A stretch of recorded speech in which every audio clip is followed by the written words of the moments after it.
A whisper-quiet waitress, a powerful billionaire, and a mother trapped in silence. Ilara Vance was invisible, just another apron in a restaurant for the elite, until the night Julian Thorne walked in. He was a man who commanded a room, but his elegant mother, Eleanor, hadn't spoken a word in years. The entire staff was ordered to ignore her deafness. But as Ilara cleared their plates, she saw a flicker of desperation in the woman's eyes. In a move that would cost her everything, Ilara did the one thing she was forbidden to do. Her hands moved, forming a silent question.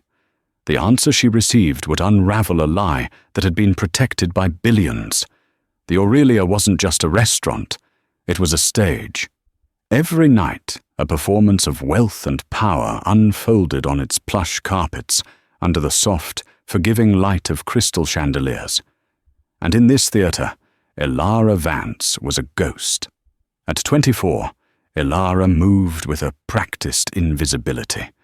Her uniform, a stark black bistro apron over a crisp white shirt, was immaculate. Her light brown hair was pulled into a bun so tight it made her temples ache. But it was her eyes, a soft, nervous grey, that always gave her away. She kept them downcast, studying the intricate patterns of the parquet floor, the scuffs on a patron's expensive shoes, anything but the faces of the people she served. Ilara was shy. But it wasn't the shyness of a fawn. It was the dense, heavy silence of a survivor. She was a coda, a child of deaf adults. Her first language wasn't spoken, it was signed. Her world, for 18 years, had been one of vibrant, expressive silence, of hands that danced and faces that told entire stories. Then, the fire, the alarm she could hear, but they couldn't, the smoke, her own paralysis. Her shyness wasn't a personality trait. It was a fortress she had built around the guilt of being the only one who had walked out. Now, she worked at the Aurelia, a place defined by sound, the clink of Waterford crystal, the murmur of stock market triumphs, the sharp, pretentious laugh. Each sound was a reminder of the world her parents had been locked out of. She was saving every dollar, trying to pay off the crushing medical debts left behind from their final days, a mountain of bills that felt like her own personal penance. "Vance!" Ilara flinched, nearly dropping a tray of empty champagne flutes. Mr. Davies, the manager, was glaring at her from across the dining room. He was a man composed of sharp angles and sharper suits, and he tolerated Ilara's timidity only because she was ruthlessly efficient and never, ever made a mistake. "Table 7 needs their check, and the Thorns are on their way. 5 minutes. I want you on their station.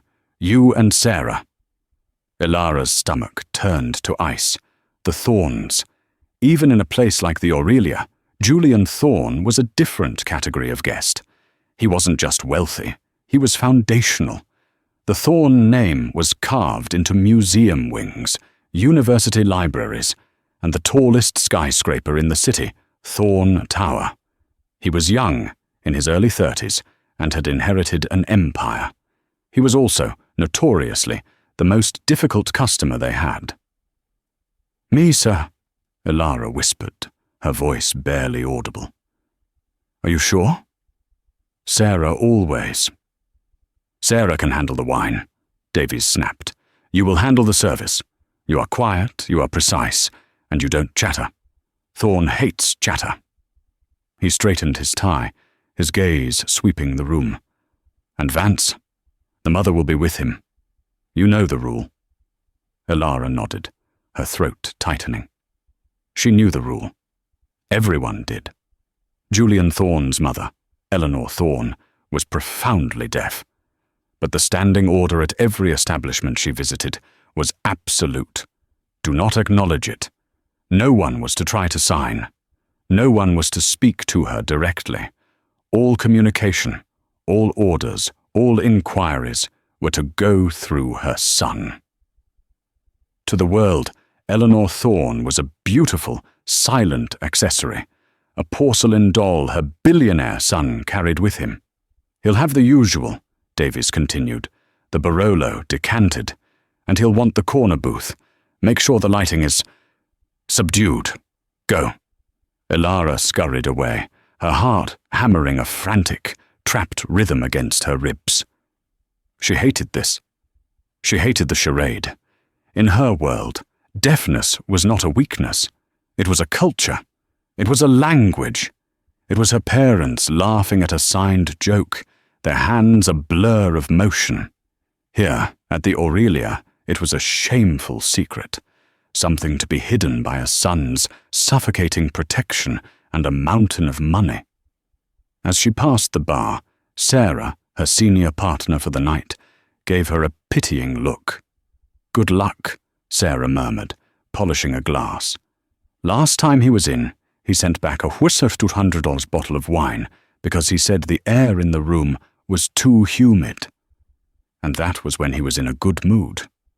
Elara just nodded, her hand smoothing an apron that was already perfectly flat.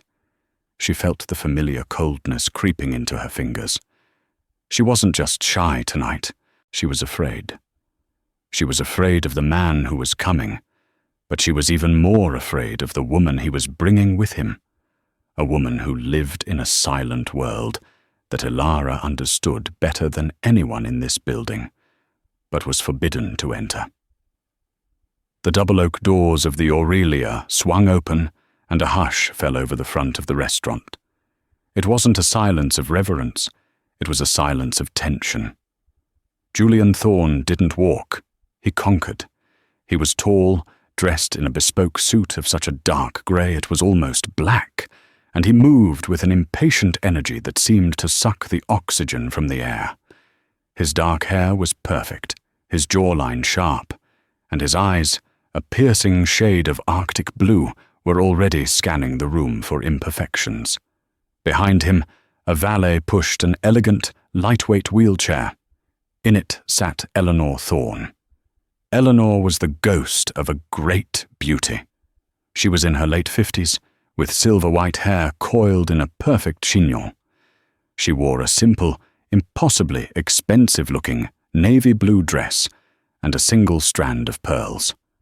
Her face was serene, almost mask-like, and her eyes, the same blue as her son's, were fixed straight ahead. She was a portrait of grace and of absolute, suffocating control. A third man followed them, lingering a step behind Julian. This was Marcus Slade, Julian's cousin and the CFO of Thorne Industries. Where Julian was a storm, Marcus was a fog. He was handsome in a softer, more approachable way, with a practiced smile that never quite reached his eyes. "Julian, good to see you," Mr. Davies said, gliding forward with a strained smile. "Your table is ready. The corner booth, as requested." "It had better be," Julian said, his voice a low baritone that cut through the restaurant's murmur. He didn't look at Davies. He was already steering his mother toward the booth. "Marcus, you're on the inside." "Of course," Marcus said, sliding in. Elara and Sarah approached, moving in perfect, terrified sync. Sarah presented the wine list. Julian waved it away. "Barolo, 2010. Decant it, and we'll have 3 of the tasting menus." "For my mother," he said, finally glancing at Eleanor. "The chef knows her restrictions. No shellfish, no salt. And her scallops must be seared, not pan-fried." "Tell him." He was speaking to Sarah, but his gaze was on his mother, as if daring her to object. Eleanor simply stared at the centerpiece, a single, perfect white orchid. Elara's hands trembled as she filled the water glasses. Her station was closest to Eleanor. She could smell the faint, expensive scent of her perfume, like jasmine and old money. She found herself staring at the woman's hands, which lay perfectly, tragically still in her lap. "They're empty," Elara thought, a pang of profound sadness hitting her. Her hands are empty. "And Julian?" Marcus said, leaning in with his practiced, sympathetic smile. "I must say, Eleanor is looking wonderful. Truly. This new arrangement seems to be agreeing with her." Julian's jaw tightened. "She's safe. That's what matters." Of course. It's just... The board meeting for the foundation is next week, and there are still whispers about her competency. As her doctor, I'm sure Dr. Croft will set them straight, but my mother's competency is not up for discussion, Julian snapped, his voice dangerously low. The Thorn Heritage Foundation is her legacy. I am protecting it. I am protecting her. Is that clear? Crystal, Julian. Just looking out for the family, Marcus said, raising his hands in surrender. That oily smile still in place. The conversation was fast, layered with corporate jargon and veiled threats. Elara tried to tune it out, focusing on placing the silverware just so, but she couldn't help but watch Eleanor. The woman was a master at lip-reading. Elara could see her eyes darting between Julian and Marcus, her focus intense. But they spoke too fast, turning their heads, sipping their water. Eleanor was catching maybe one word in 3. She was isolated, surrounded by people deciding her fate, and utterly alone. At one point, as Julian and Marcus got into a heated, low-voiced argument about voting shares and bylaws, Eleanor's facade cracked. Her gaze drifted away from them. A look of such profound, bone-deep exhaustion passed over her face that Elara had to look away. It was the same look Elara remembered on her own mother's face, sitting at a parent-teacher conference, smiling and nodding as the teacher spoke too quickly, pretending to understand, pretending she wasn't being dismissed. Elara felt a sudden, hot surge of anger. It was so potent it almost made her dizzy. This wasn't protection. This was a cage, a beautiful, soundproof, golden cage. She glanced at Julian. He was arguing with Marcus, his face a mask of controlled fury.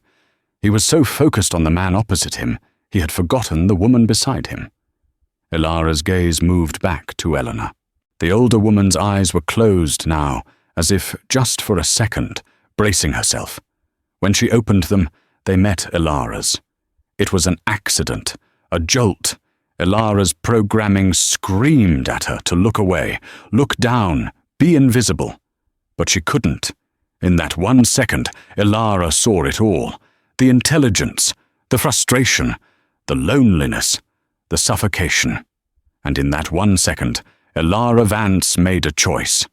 It wasn't a thought, it was an instinct. It was the primal, screaming need of one coda reaching out to a person trapped in the silent world.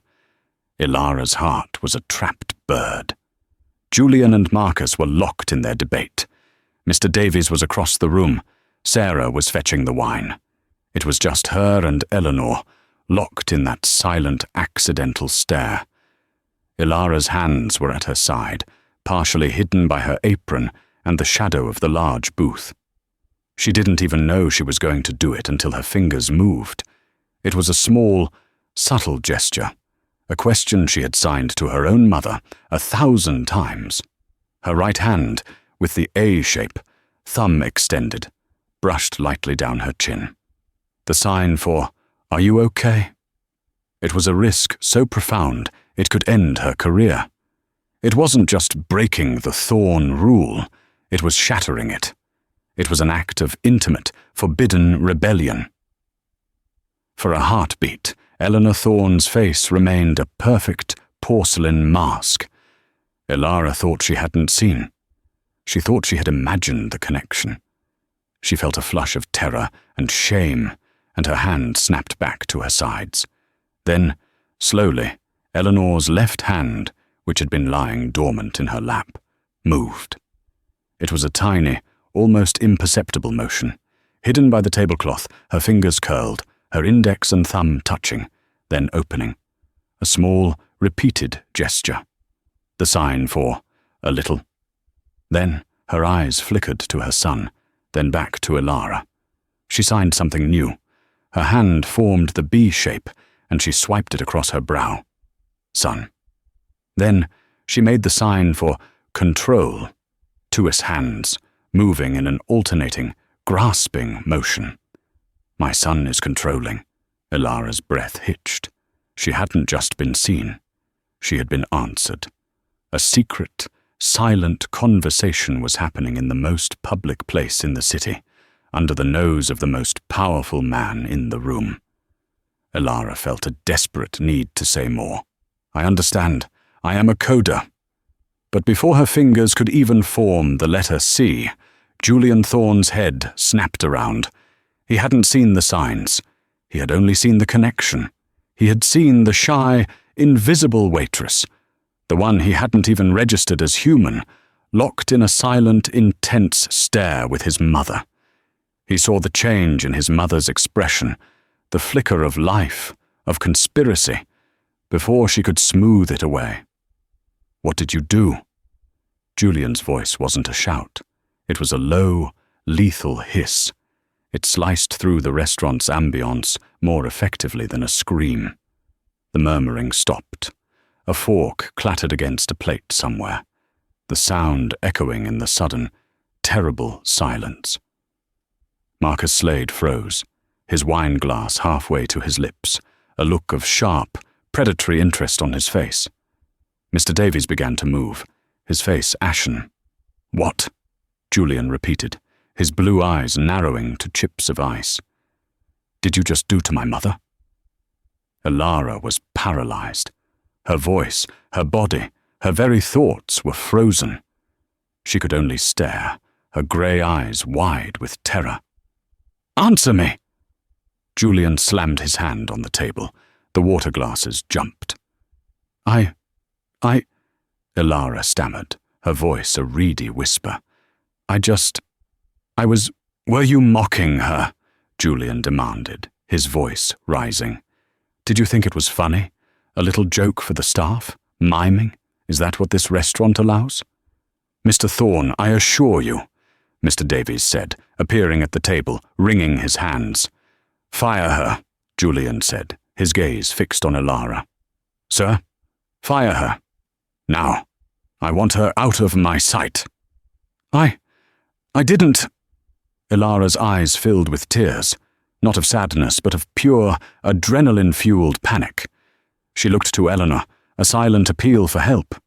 Eleanor Thorne looked devastated. She was staring at her son, her face pale, her hands gripping the armrests of her chair.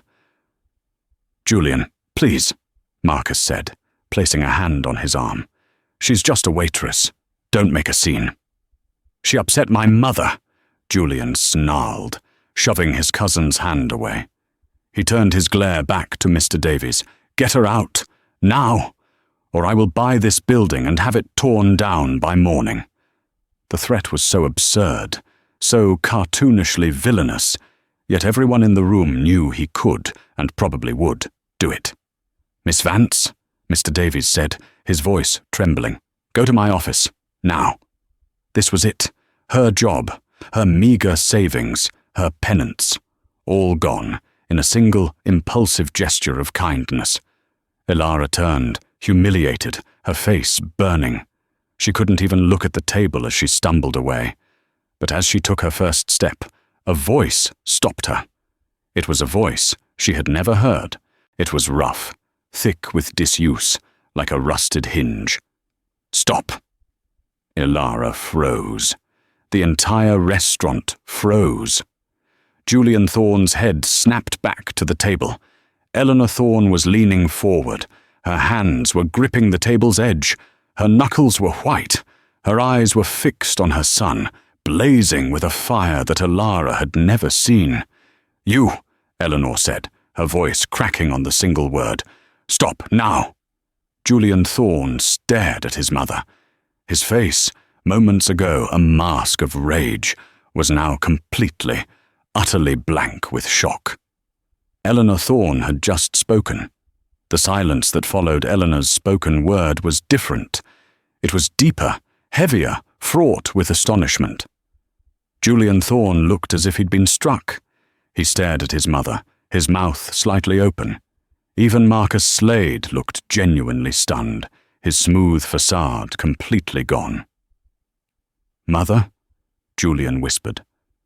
Eleanor's gaze was locked on her son. Her chest was heaving, the effort of speaking clearly immense. She didn't say another word. She just held his gaze, a silent, powerful command. The fire in her eyes was unmistakable. It was the same fury she had just witnessed in him, but hers was older and colder. Julian slowly, very slowly, sat back down. He looked at his mother, then at the mortified Elara, then back to his mother. He seemed, for the first time in his life, utterly lost. "Mr. Davies," Julian said, his voice quiet now, but vibrating with a new, confused tension. "Just go. All of you. Leave us." Mr. Davies didn't need to be told twice. He grabbed Elara's arm, his fingers digging into her bicep, and practically dragged her toward the kitchen. "My office. 5 minutes," he hissed, his face pale and slick with sweat. Elara was shoved into the chaotic, clattering stainless steel world of the kitchen. The staff, who had heard the commotion, stared at her. She pushed through them, her entire body shaking so violently she could barely walk, and stumbled into the cramped, windowless office Davies used. She sank into the cheap visitor's chair, her head in her hands. The tears came now, hot and silent. She hadn't just lost her job. She had detonated a bomb in the middle of the most powerful family in the city. She had made a woman who hadn't spoken in public for years speak. Was it a good thing? A bad thing? She didn't know. She had acted from her heart, from her history, and the consequences were immediate and catastrophic. She thought of her parents. She had tried to connect, and she had been punished for it.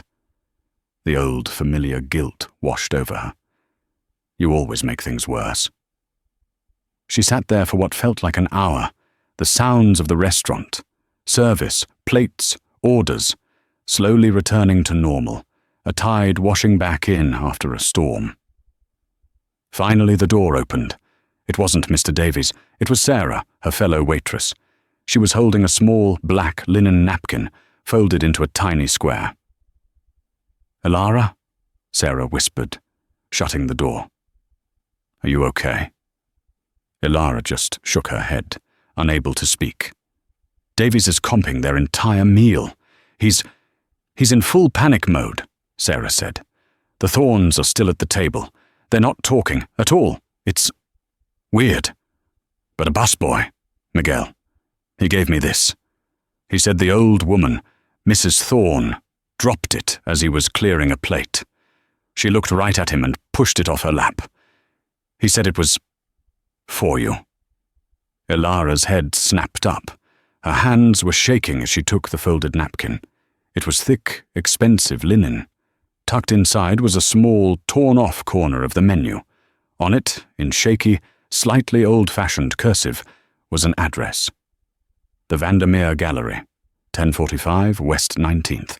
Tomorrow, 3 p.m., please. E.T. Elara stared at the words. A gallery, an address, a plea. "What is it?" Sarah asked, craning her neck. "Nothing," Elara said, clutching the note. "It's nothing." A new feeling was cutting through the panic. It was a sharp, clear sense of purpose. The fear was still there, a cold knot in her stomach, but it was no longer in control. Eleanor Thorne hadn't just spoken to her son. She had reached out to her. The office door opened again, and Mr. Davies stood there, his face haggard. "Vance!" His voice was tired. "You're not fired." Elara looked up, stunned. "Sir." "Thorne. He just left. He paid the bill, in full, and left. He didn't say another word about you." Davies ran a hand over his face. "I don't know what you did. I don't know how you did it. But you put this entire restaurant at risk. You broke the one rule." I'm sorry, sir." "You're suspended," he said. 1 week. Unpaid. Go home. and when you come back, you will be on probation, and you will never go near that family again. Do you understand me?" "Yes, sir," Ilara whispered. "Get out." Ilara practically ran from the office, through the kitchen, and out the staff entrance into the cool night air of the alley. She leaned against the brick wall, gasping. The city's grime and noise, a sudden comfort after the sterile tension of the Aurelia. She was safe, suspended, but safe. She opened her hand and looked at the note. The Vandermeer Gallery, 3 p.m. This was insane. She was a broke, shy waitress.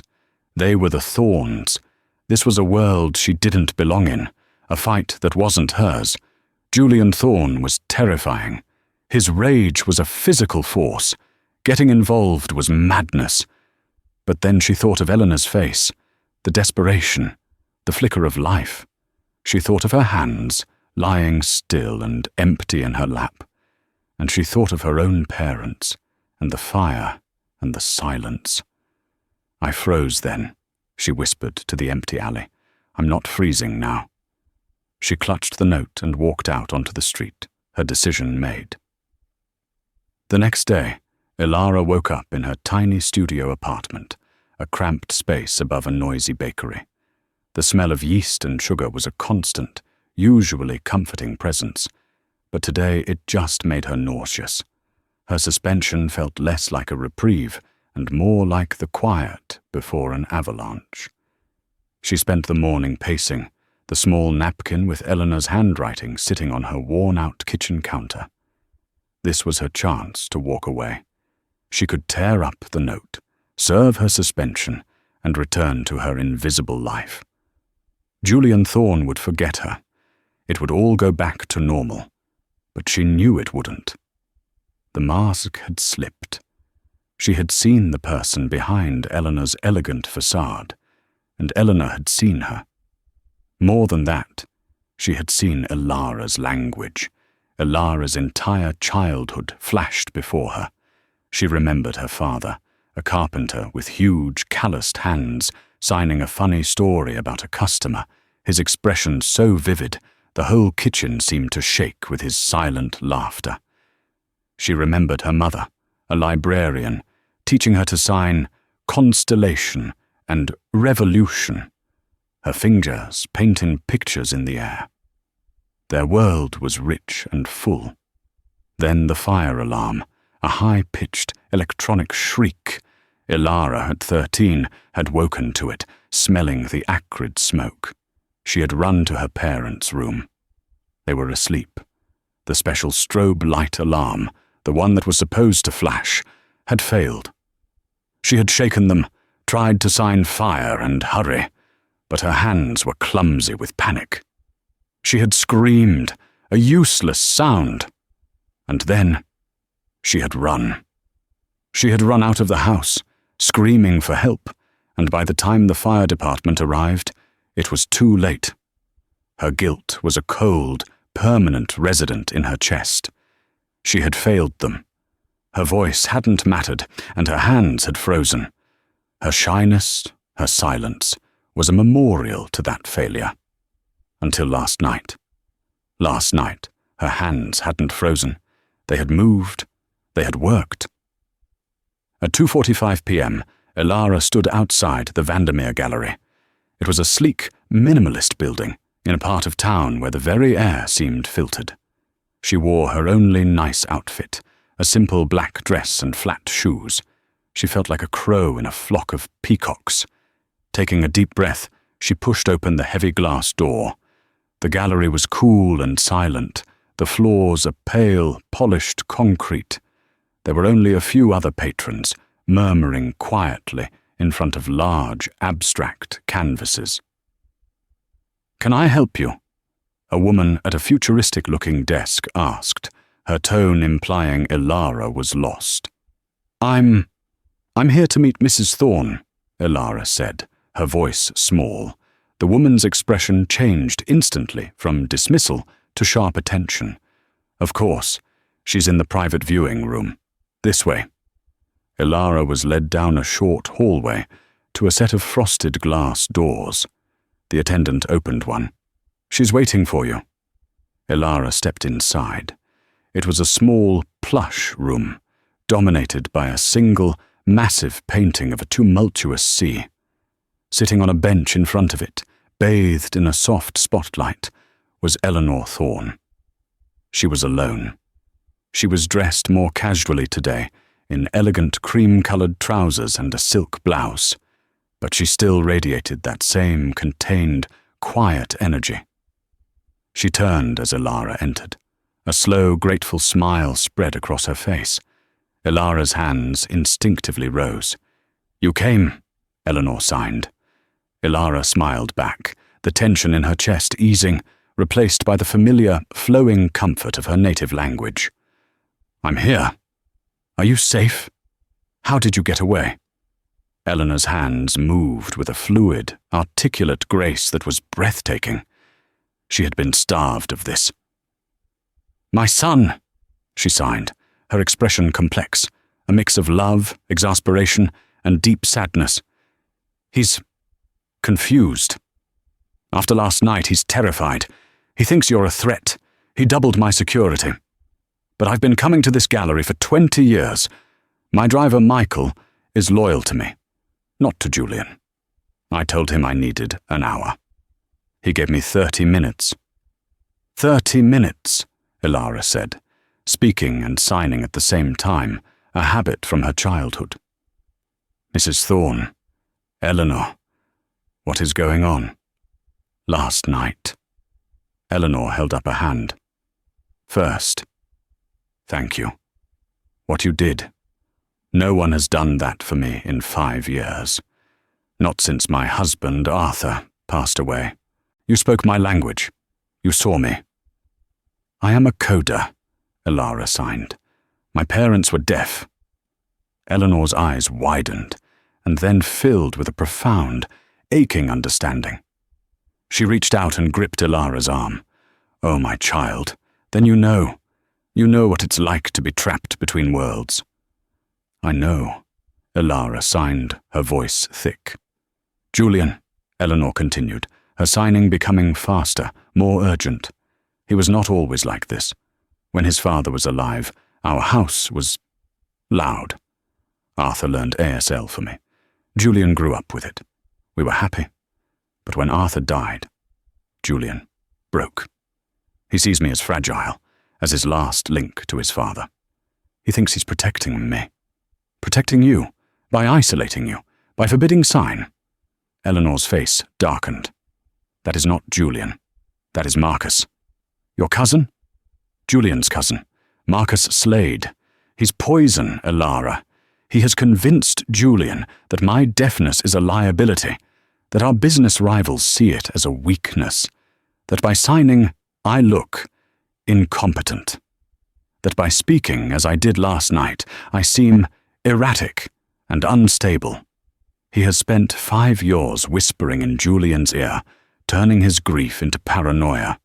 Julian thinks this cage is a fortress. But why? Ilara asked.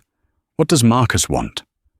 Control, Eleanor signed, her hands sharp and angry. The Thorne Heritage Foundation, it's my passion. It was Arthur's legacy. I control the board. I control the assets. It's worth over $1 billion. Marcus wants it. He's been trying to find a way to take it from me. And now he's found one. The board meeting, Ilara breathed, remembering the conversation. Next week, Marcus has been building a case. He has a doctor, a specialist named Croft, on his payroll. Dr. Croft has been filing reports, doctored reports, saying my mind is declining, that my deafness is symptomatic of a deeper cognitive decay. It's all lies. But Julian is so terrified of me being seen as weak, he's played right into it. Marcus plans to use Julian's own protective measures, the isolation, the handlers, the fact I don't communicate, as proof. He will call for a vote to have me declared incompetent and remove me from my own foundation. Ilara felt sick. This was so much darker than she could have imagined. And Julian, He'll let this happen. He doesn't see it, Eleanor signed, her eyes desperate. He thinks Marcus is helping him. He thinks they are protecting the family legacy. He won't listen to me. He can't hear me. Not really. She paused, her hands coming to rest. But he saw you. And you, Elara. You terrified him. Because you can hear me. Eleanor fixed her with an intense, pleading gaze. I don't need a savior, Elara. I need a voice. I need a translator. I'm going to fight him, but I cannot do it alone. This was the moment. The alleyway decision had led her here. This was no longer about a lost job. It was about a woman's life being stolen by the people she trusted most. What do you need me to do? Elara said, her voice no longer a whisper. Eleanor's relief was so palpable, it was as if she had been holding her breath for 5 years. We have 6 days, Eleanor signed, her hands and mind moving with a speed that Elara had to focus to keep up with. The board meeting is next Friday. Marcus will present his case, Dr. Croft will present his findings, and Julian will, God help him, probably support it, all in the name of protecting me from the stress of leadership. How do we stop them? Elara spoke and signed, her mind racing. Can't you just tell the board the truth? It's my word against a respected specialist and the acting CEO of Thorn Industries. They will see me as a confused old woman, just as Marcus has planned. No, we can't just deny his claims. We have to disprove them. We have to expose him. The doctor, Elara said, Dr. Croft, if he's been bribed, there has to be a trail. Marcus is too smart for that, Eleanor signed, a look of distaste on her face. It wouldn't be cash. It would be favors, investments, a position on a board, something harder to trace. But your instinct is right. Marcus's weakness is his arrogance. And Julian's weakness, Elara added, her voice hardening, is his love for you. He's not the real villain here, is he? He's a victim, too. Eleanor looked at Elara, a new respect in her eyes. You are very perceptive. Yes, Julian is my son. I will not have him destroyed with Marcus. We must save him, too. We have to show him the truth, without him shutting us down first. A plan began to form, a dangerous, two-pronged attack. Okay, Elara signed. Here's what we do. You have to fight Marcus on his level, the boardroom. You need a counter-proposal, something that proves you are not just competent, but brilliant. More brilliant than ever. Eleanor nodded. I have one. A new initiative for the Foundation. One I've been developing in secret for a year. A massive grant program for deaf education and coder resources, using new technology and community-based support. It's fully costed. The proposal is on a drive in my study. Elara's heart leapt. It's perfect. It's not just a defense. It's an offense. It shows your mind is sharp and forward-thinking. But they won't let me present it, Eleanor countered. Marcus controls the agenda, and Julian will see it as too much stress for me. They won't, Elara said, a spark in her eye. But I will. I'll be your voice. Literally. You will sign and I will interpret. We will do it together. Eleanor stared at her. They won't let you in the room. You're a waitress. I won't be, Elara said. I'll be your official, certified ASL interpreter, hired to facilitate your communication. It's a legal requirement, a disability accommodation. If they deny you that, that becomes the story. A slow, wolfish smile spread across Eleanor's face. That is very, very clever. Now for part 2, Elara continued, her shyness burning away like fog. While you finalize that proposal, I'll go after Marcus. You're right, I can't find a bribe. But I know a community, the deaf community. I grew up in it. We know how to find information. We have our own networks. What are you looking for? Dr. Croft, Marcus. Anything. I'll start with my parents' old friends. Someone will know someone who works in his office or at his hospital. Someone who has seen something. Eleanor's face grew serious. Elara, this is dangerous. Marcus he's not just greedy. He's ruthless. And Julian, he has me watched, but he will have you investigated. He's already suspicious of you. When he finds out you're a coder, that you speak my language, let him, Elara said, her voice steady. Let him investigate me. Let him find me. It's the only way he'll ever see the truth. He has to be confronted, not by his enemy, but by you. And I'm the only one who can bring you to him. Their time was up. They could hear the attendant clearing her throat in the hallway. One more thing, Eleanor signed, grabbing Elara's hand. My driver, Michael. He'll be our courier. He can get me the flash drive. He can get messages to you. His number is on the back of the note I gave you. Elara nodded, slipping the note back into her pocket. Elara, Eleanor signed, her eyes desperate and strong. Why are you doing this? You've already lost your job. Elara met her gaze. She thought of her parents. She thought of the fire. Because, Elara signed, her hands clear and steady. I know what it feels like to be in a room and have no one see you. And I know what it feels like to be the one who failed to speak up. I'm not making that mistake again. She turned and left the gallery, the shy waitress replaced by something new. She was a woman with a purpose, walking straight into the heart of a storm. The next 4 days were a blur. Elara felt more alive than she had in her entire life. She was a ghost, but now she was a ghost with a mission. Her first call was to Martha, her mother's best friend, a formidable woman who was a professor of deaf studies at the local university. Elara explained the situation, carefully, protecting Eleanor's identity as much as she could. Martha listened, her sharp eyes taking it all in over the video call. When Elara finished, Martha signed. A doctor faking reports against a deaf woman to steal her legacy. It's disgusting, and it's ancient. They just used to call it lunacy. Now they call it cognitive decline. I'll make some calls. The deaf network is wide. Someone knows this, Dr. Croft. Someone always does. 2 days later, the call came. Martha had found a lead, a former nurse at Croft's private clinic. She had been fired, and she was the daughter of one of Martha's old students. Elara met the nurse, a woman named Lena, in a crowded coffee shop.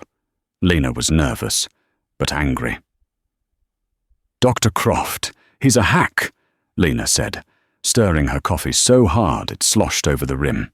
He treats his wealthy patients like cash machines. Executive physicals that are just vitamin drips, stress reports for lawyers. And he's got a gambling problem, a bad one. I used to see his bookie's name on the caller ID. A gambling problem, Elara repeated, her heart pounding. Do you have any proof? Anything at all? He's stupid, Lena said. He keeps 2 sets of books, one for his real billing, one for private consultations. He keeps it on his personal office computer, not the main server. I saw him use it. I know the password. It's Maserati. Classy, right? What about Marcus Slade? Elara asked. Never heard the name, Lena said.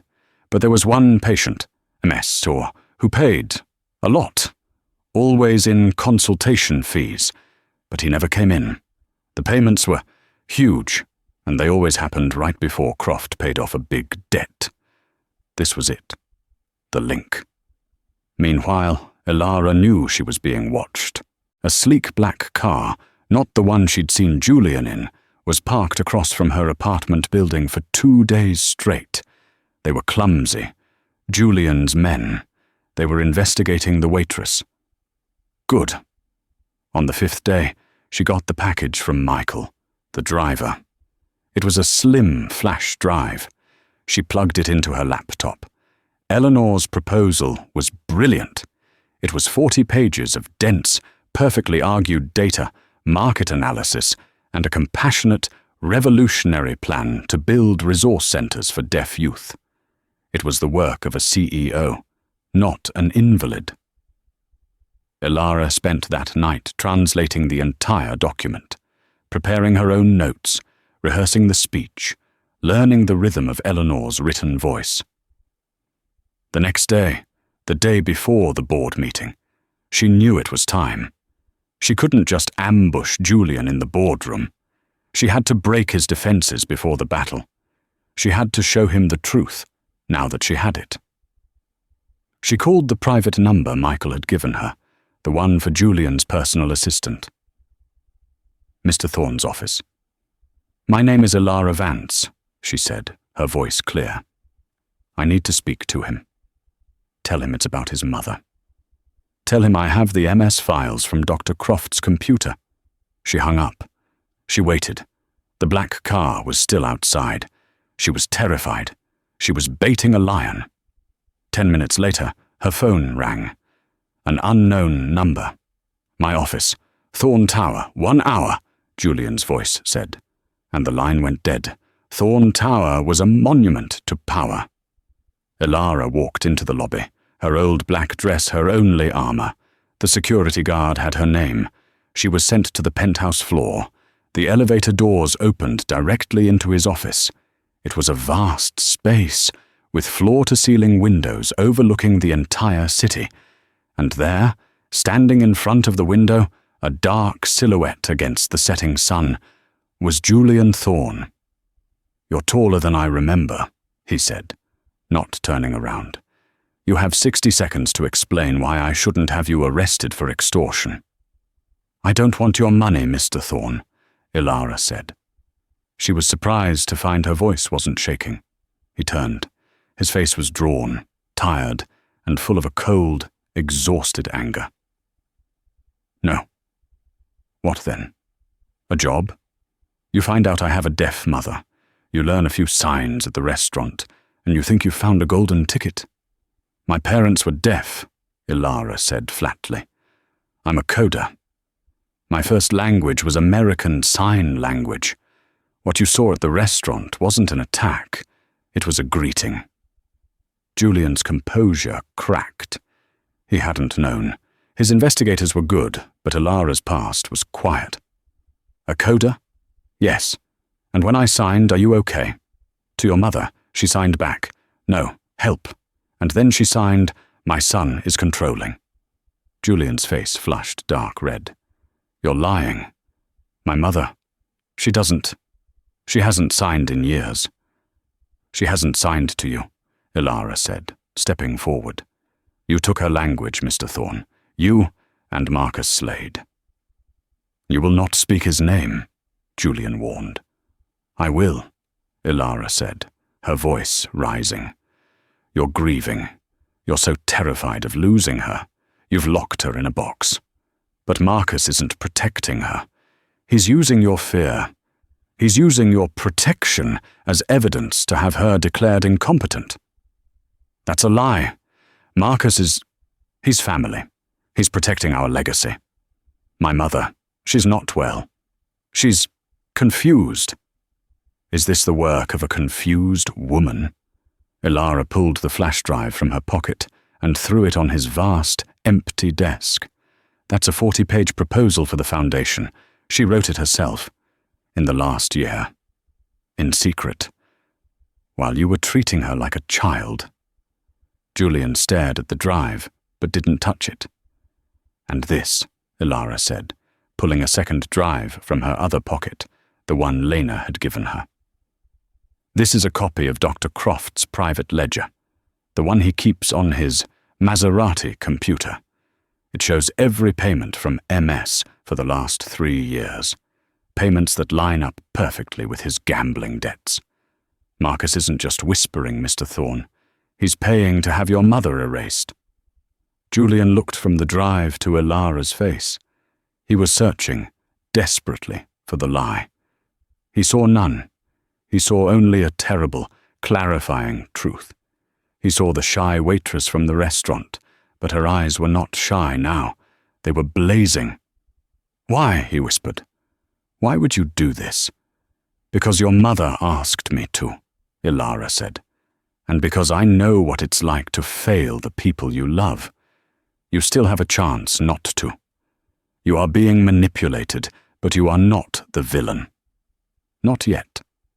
She turned to the wall-sized window, looking down at the city. "Tomorrow, at that board meeting, Marcus is going to execute his plan. You have a choice. You can side with him and lose your mother forever, or you can side with her." Julian finally walked to the desk. His hand trembled as he picked up the 2 drives. What do you want me to do?" he asked, his voice broken. He looked for the first time like a man, not a monolith. "Nothing," Ilara said, turning back to him. "You just have to get me in the room. I am her registered interpreter. You will let me in.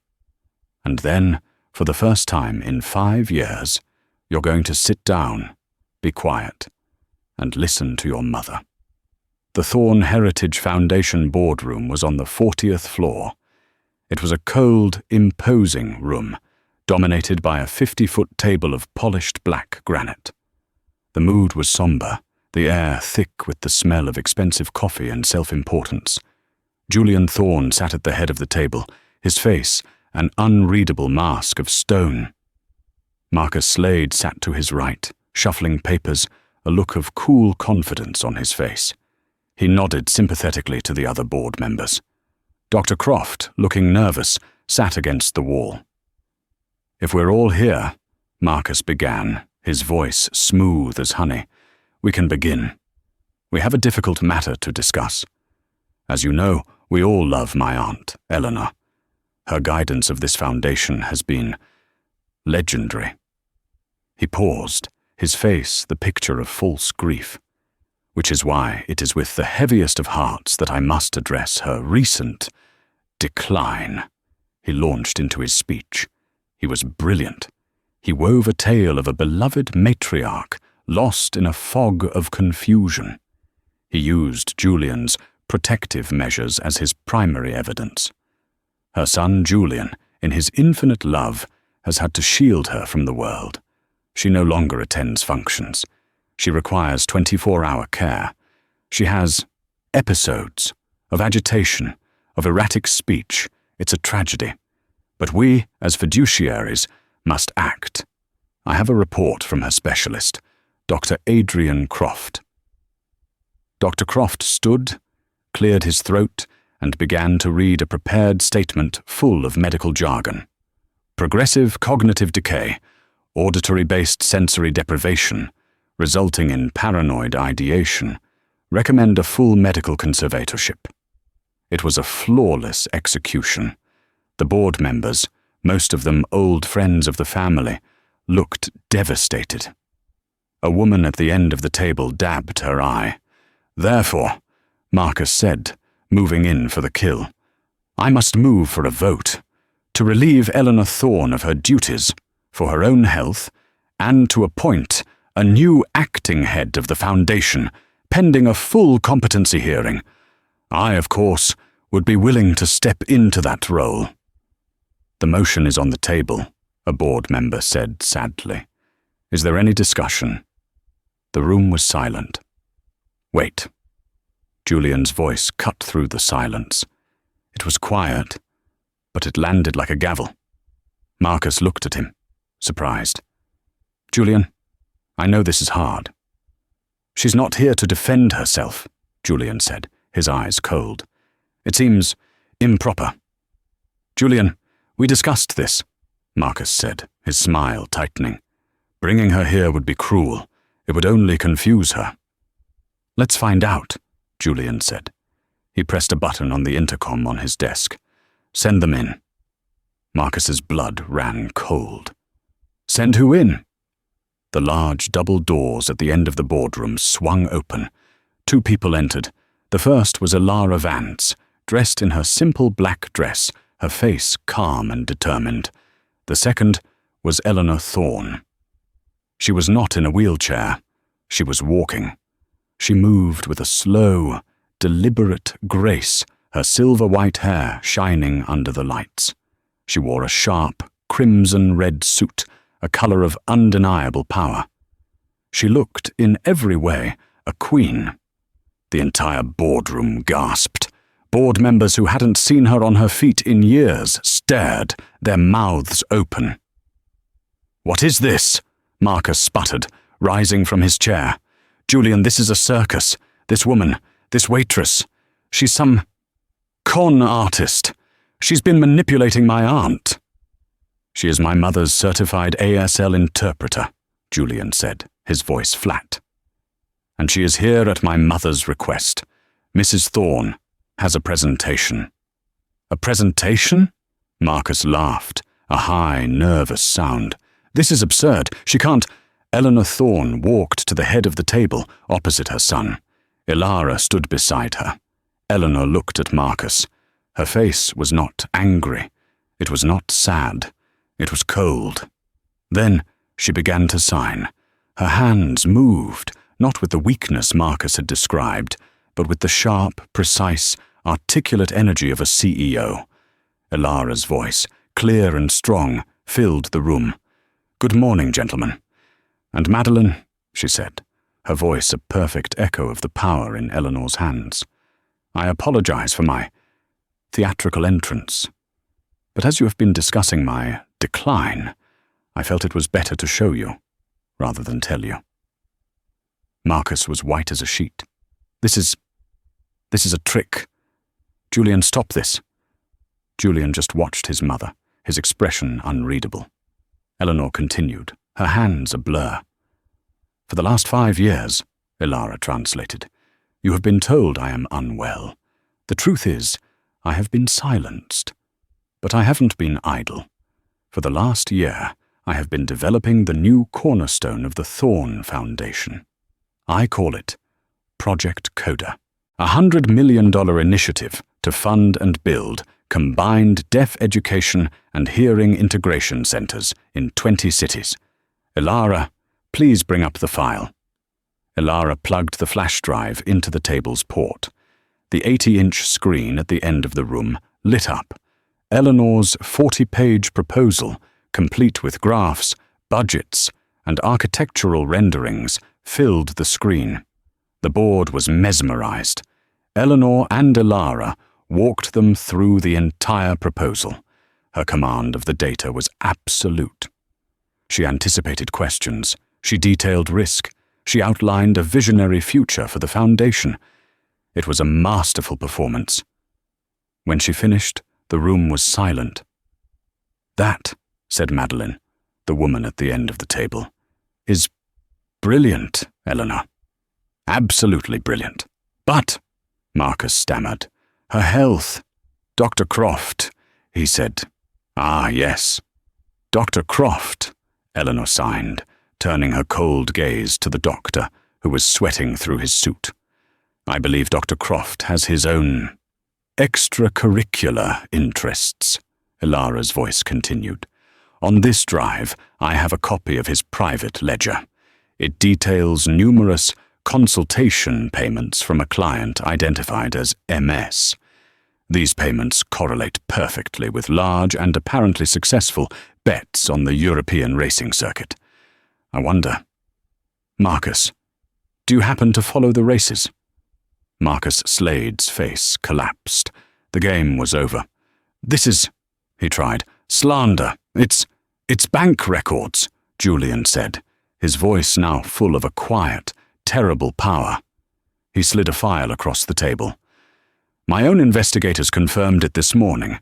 The transfers from your offshore account to Dr. Croft's. It's all here, cousin." Marcus looked at Julian, then at Eleanor, then at Ilara. He saw no escape. He said nothing. He simply, silently, sat down, a ruined man. "I believe," Eleanor signed, her posture perfect, "that the motion on the table was to remove me. I would like to amend that motion." Her hands moved. I move to remove Marcus Slade from this board and from any and all positions at Thorn Industries, effective immediately. And I move to appoint Elara Vance as the new executive director of Project Coda to report directly to me. Seconded, Madeline said, slamming her hand on the table. All in favor? Every hand in the room, except for Marcus's, went up. Julian held his hand high, his eyes never leaving his mother's face. The motion passes, he said. Security guards, whom Julian had waiting outside, entered the room and walked silently to Marcus. He stood, not looking at anyone, and allowed them to escort him out. The room was silent. The battle was over. When the boardroom doors closed and Marcus was gone, Eleanor's shoulders sagged, just for a moment, in relief. The board members began to crowd her with congratulations, but her eyes were only on her son. Julian walked slowly to his mother and Elara. He looked at the woman he had almost destroyed, his face humbled and broken. "You saved us," he whispered to Elara. "You saved me from myself." "She saved herself," Elara said softly. I just held the microphone. Julian turned to his mother. His hands, clumsy and trembling, rose. He was out of practice, but the message was clear. "I am sorry, Mom. Forgive me. Please, teach me. Again." Eleanor's eyes flooded with tears. She didn't sign. She lunged forward and pulled her son into a fierce embrace, and Julian wept, holding her, the two of them finally speaking the same language. Elara stepped back, tears in her own eyes, but a hand on her arm stopped her. It was Eleanor, who had pulled back from Julian, though they still held hands. "And where do you think you're going, Miss Vance?" Eleanor signed, a radiant smile on her face. "Project Coda doesn't launch itself." I don't know anything about running a foundation," Elara stammered, her shyness flickering back. "You know how to listen," Eleanor signed, and Julian, watching her hands, spoke the words for her, his voice thick. "You know how to fight. You are exactly what this foundation needs." Elara looked at the united family, at the new, open future in front of them, and smiled. "I accept." Months later, Elara stood on a brightly lit stage for the official launch of Project Coda. She spoke with a confidence she never knew she possessed, while beside her, Eleanor signed to the packed, silent auditorium. In the front row, Julian Thorne watched them both, his hands in his lap, slowly, carefully, following every single word. A single act of courage, a single, silent question, shattered a world of lies. Elara, the shy waitress, didn't just find her voice. She gave one back to a woman who had been silenced by her own family. She proves that you don't need to be loud to be strong, and that true strength often comes from seeing the people that the rest of the world has chosen to ignore. Kindness is a language that everyone understands, even those who can't hear. Elara and Eleanor's story reminds us to look closer, to listen harder, and to never be afraid to speak up for those who can't. What did you think of Elara's bravery? Have you ever seen someone completely misjudged? Let me know your thoughts in the comments below. Your stories and support mean the world to us. Please don't forget to like this video, share it with someone who needs to hear it, and subscribe to the channel for more true life stories that will restore your faith in humanity. We'll see you in the next one.